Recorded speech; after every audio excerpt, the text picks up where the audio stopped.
Là toujours guys, on a mis la caille, la bien passé, la bien enjoy nous guys, la bien enjoy. So, on a commencé bien. Espagnol piti piti, mbelikel piti piti. Blayo piti piti. Yeah, my full like guys. So nous là toujours. Yeah. Là toujours la bien passé. Bombe là. Bullshit. I'm just enjoying. So nous là toujours la descente sur la guys. Yeah. Out in the street, they call it murder.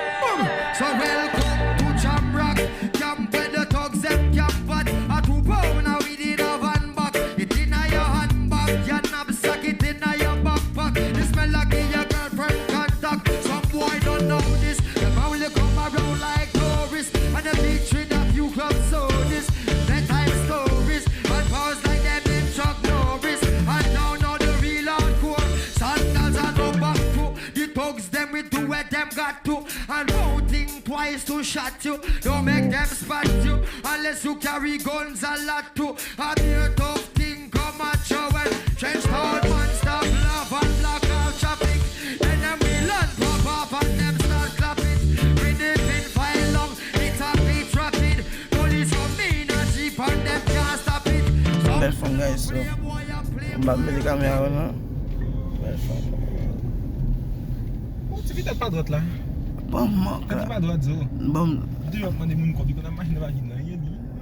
good. E ben jante ban ga janda bomba men. You nasty, bro. Ça va bien. So là, nous avons belle fun, quoi, guys, belle fun. So, guys, là, nous, guys. Ah, n'a pas de sisi quand même. J'aime bon à sisi. Regardez directement où gardons belle femme. Yo, regardez caca ici. Yeah, guys, so nous là toujours. So guys, nous venons la caille là. So, maintenant la caille là, mais dormi. So, par contre, c'est m'ba ça. Hey, alright guys, so, si vous aimez la vidéo, abonnez-vous, thumbs up, on love.